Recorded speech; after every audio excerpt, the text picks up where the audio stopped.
Done the pregnancy test and it came back positive straight away. Emotions were high. I was still well into my rugby career. I wasn't ready to finish playing rugby. I do remember thinking, holy shit, I'm doing this. Like, my boy, he can't even sit up on his own properly, and I get to play netball.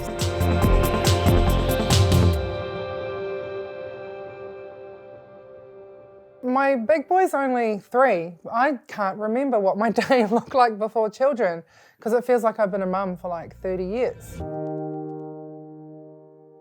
When I had my big boy, I knew I wanted to be around my family, so I came back to New Zealand to give birth to him. No, tranquillo, va bene. Ciao, buona giornata.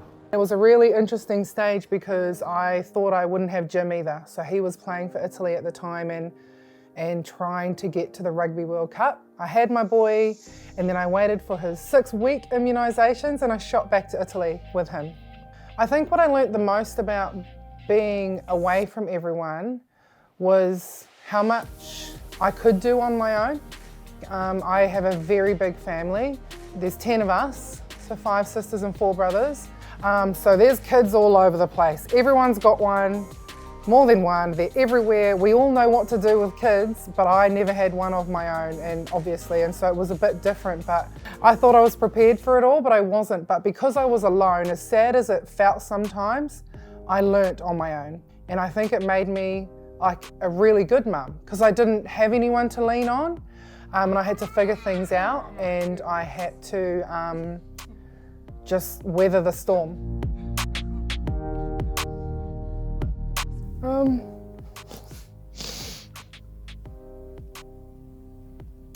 Like, looking after my babies was never the hard part. I had seen my beautiful sisters do it many times, multiple times in front of me. So that part never scared me that much. Sure, I was tired, my God, I was tired. My husband was there and he was helping as much as he could, but I am an athlete, I know what it's like, he's got to rest, so I did a lot of it myself. I think the hardest part for me was that I didn't have anyone. It's not as sad as I'm making it look. It's just we are so far away. I come from a big family.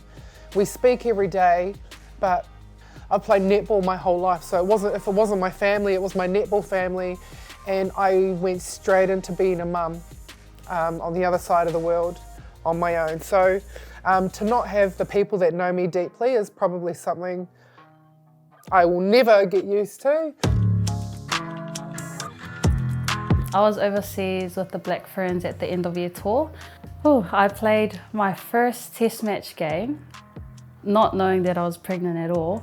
I got concussed in that game. I do remember I was feeling really sick and, nauseous. Didn't think anything of it, just thought, it's concussion symptoms and it's the worst concussion I've had. That night, I just remember I hated light. I didn't want to eat. Everything that was around me smelt gross to me. And my roomie was like, why don't you get a pregnancy test?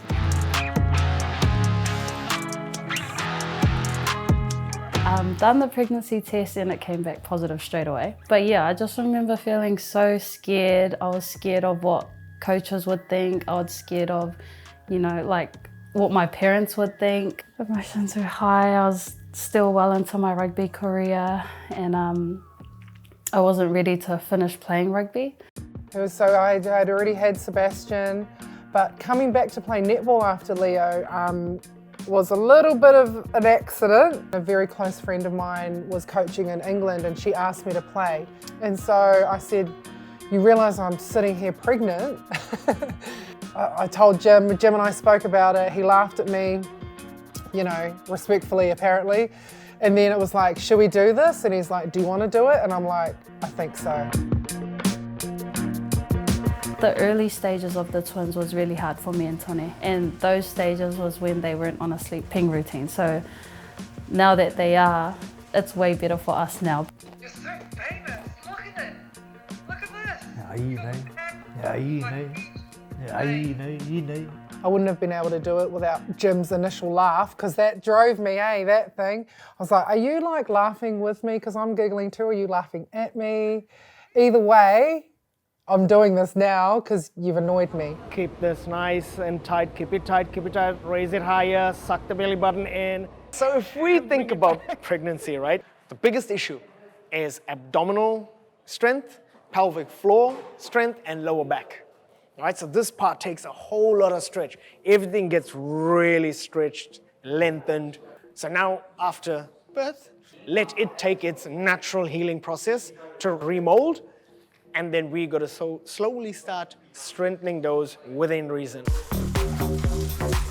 I told Tone that I'm gonna go back into rugby, whatever's offered, but I'm not gonna rush it. And I had so much support around.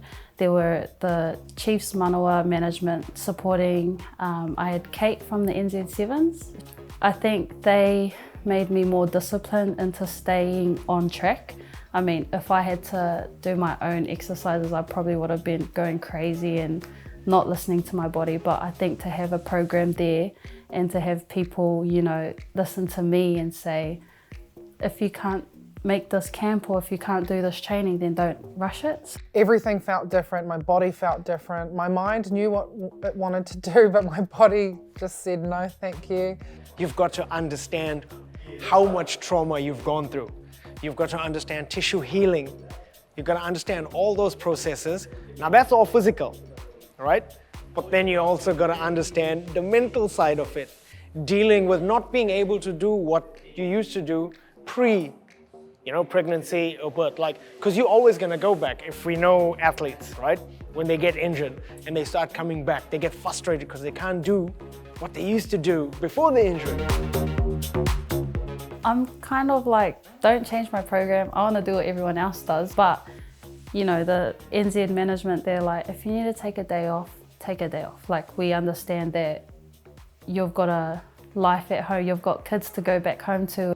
The support there is massive and they want to get it right, and I want to get it right too. Like, I don't want to feel like I'm just getting hammered every session.